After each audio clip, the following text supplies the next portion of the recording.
Vice Chair Vang, you have House File 3263. This is a finance bill. We're gonna end up laying this over. We have about 20 minutes or so blocked out for this. Vice Chair Vang, if you would like to, please move your bill and begin. Thank you, Mr. Chair. I like to move my bill, House File 3263, to be laid over possible inclusion. What my bill does is it takes aim at the heart of the issue of what we've been talking about, land access. This is a bill that I feel strongly about. We've heard from farmers across the state how to access land is often a critical barrier towards becoming a farmer. With an average age of a farmer being 56 years old, we will experience, if we haven't already, workforce issues on our most critical need for our food system. And we will need to build the next generation of farmers. This is meant to target experienced small-scale farmers who need that extra push to become a farmer, to own land and sustain their farming business. This bill will appropriate $3 million to the Minnesota Department of Agriculture for farmland down payment assistance grants of up to $15,000 per eligible farmer. This bill defines eligible farmers as Minnesota residents who are purchasing a farm, will provide the majority of the day-to-day farm management and physical labor, earn no more than $250,000 per year in gross sales from farm products, and have not, nor has their spouse previously had a direct or indirect ownership interest in the farmland. An eligible farmer will be required to match the down payment assistance grant with at least an equivalent amount of other funding. And there is a one-to-one match required to receive this funding. And the bill requires grant recipients to repay a prorated share of the grant if the recipient does not own or farm the land for at least 5 years. And with that, Mr. Chair, I will yield my time for my testifiers to elaborate why this bill is important. Okay, to the testifiers, Vong Tao, please identify yourself and proceed with your testimony. Thank you, Mr. Chair. Name's Vong Tao. I work in the ag sector for a little close to 15 years now, and grew up in a family of farmers. Spent some time working with USDA Farm Service Agency as a project tech to being a relationship manager for Northwest Farm Credit Services, supporting businesses in the northern parts of America, to running a farmers market operation in Washington State, to also building agricultural programs for nonprofits in Minnesota. So did that for a little while, and I continue to stay in the governmental sector, but also an aspiring peony farmer. So I want to be a peony farmer down the road. So this bill will really kind of support the effort for someone like me to invest in ag real estate, so that I could do my production on a long-term basis. I think, as some of these testifiers before me kind of spoken, land access is a hard thing to obtain, but having a support or a down payment assistance could help out with the long-term investments would really help sustain agriculture in Minnesota. As most of us know, in the agricultural sector, it's a long-term investment. It might even take certain generations to really build a sustainable model. But in order to do so, you have to own the ag real estate. That way you can continue to be innovative. And that way you can take time to find a sustainable model that works for you. And, without the land, having the land or owning the land, I mean, there could be farmers like me who will rent the land for a year or two, might even get a grant from USDA. But then without the long-term access to land, I might have to pay back that grant because I didn't meet the grant outcomes of that many years. So to really invest in the agriculture sector for small farmers or aspiring farmers like myself, having ownership of the land really prolongs the ability to be innovative and to be able to sustain as an ag producer. So that's kind of what I have. Okay, thank you. Next testifier is Tawa Schultz. Please identify yourself and proceed with your testimony.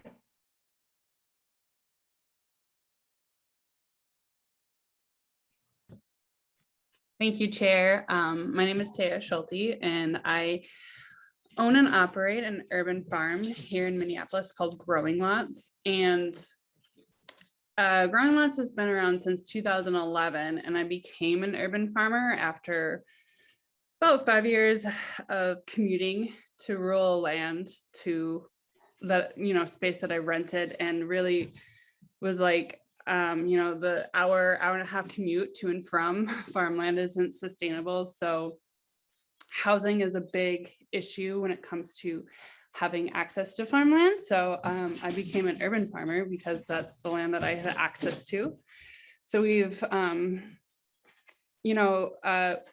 we have been really lucky in being able to hold on to long-term leases here in Minneapolis, but they're running out. I probably won't have those leases next year even. So I'm looking back at over a decade of work that has been done of, we've built a business that sustains like me and my partner financially. We've even collaborated and worked with other young farmers to get them started on farming businesses, and have done a lot of things. But like over this 10 years, I thought that the urban farming could be a jumping off point for us to expand, build our businesses, and then like get long-term permanent tenure on land that we own. And after 10 years of navigating all these systems, we still don't have any viable way to buy land. And what we keep on coming up against is like so much that has already been mentioned about, the USDA loans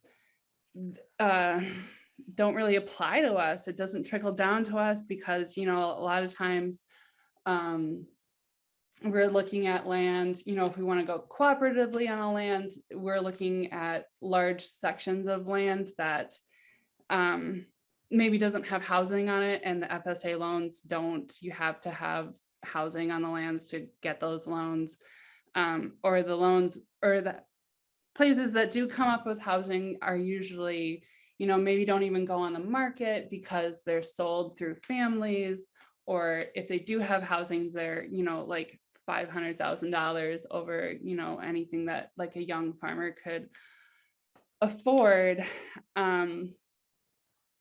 And so I guess I just want to testify as like somebody who has made a career of building farm businesses and have mentored others in the urban setting who are, disadvantaged about like, we don't have inherited wealth. We don't have ties to rural communities to access this land. And after, over a decade of working with other farmers and taking all the resources we can possibly get, we still are finding that it's like insurmountable to find land. And this bill is really exciting because it seems like one of the first bills that I've seen that like directly would,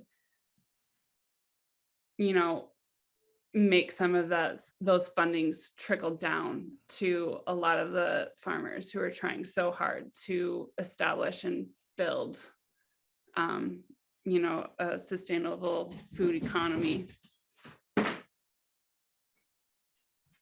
Okay, thank you. Thank you very much. We also have department staff on hand for questions. From the committee, any questions to the author or the testifiers? Okay. Representative Anderson, please. Thank you, Mr. Chair. Representative Vang, just a couple of questions on your bill. How would the grants be handed out? You say up to $15,000. How would that be determined? Who would get what size of grant? Mr. Chair Chair. Vang? Thank you, Mr. Chair. Representative Anderson, so it is required that the farmers do provide their own match funding to receive this grant. And so if farmers are able to match $15,000, they can get up to $15,000 on that end. And I think and there are other requirements on what is you need to be considered eligible, such as you can't make more than $250,000 in gross sales.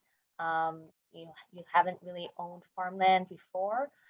So those are some of the benchmarks of what we will go towards into that. And if you have any suggestions, I'm open to hearing them too as well. Okay. Follow up, Representative Anderson. Yeah, thank you again, Mr. Chair.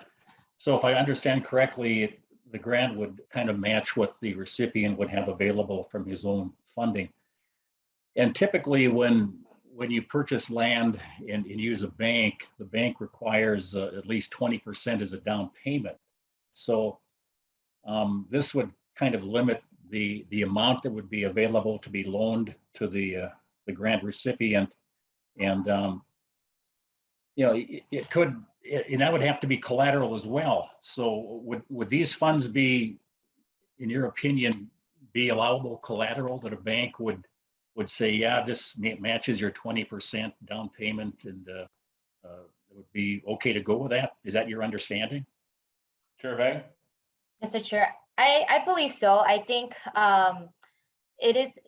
this is so, I know that I don't understand much of the lending process, but I know that, banks do want to make sure that there is reduced risk in making these types of investments. And so if they see if farmers are able to put a higher down payment or put more in equity, it does encourage banks to follow through with that, stay on that investment. And I can also defer that with my testifier, Vaughn, who has experience working in the lending sphere. Okay. Hang on one second. I think we're going to get a little bit of help on this, Representative Anderson, from Mr. Tawa. Mr. Tawa, please. Yep, thank you. In the lending world, what the banks and how they finance is always trying to analyze risk. And to be able to collaborate this grant funding with the investment of the private owner, the owner's equity into the deal really minimizes the risk for this ag real estate lending. In typical times, they would also defer out to FSA for a guaranteed. Some of these deals doesn't get FSA guaranteed. But it really also allows the borrower to obtain a higher amount of funding to get the ag real estate, because ag real estate is getting more and more expensive, and bank kind of has the fear of lending at a higher amount. Therefore, they have some sort of cap or some sort of limitation.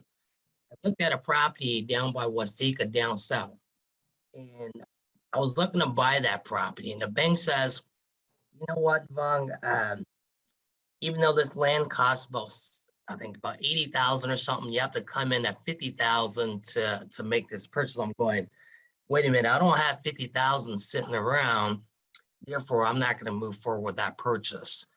And because bank based on the market price of the ag real estate that is today, bank kind of has some sort of limitation that they'll borrow up to.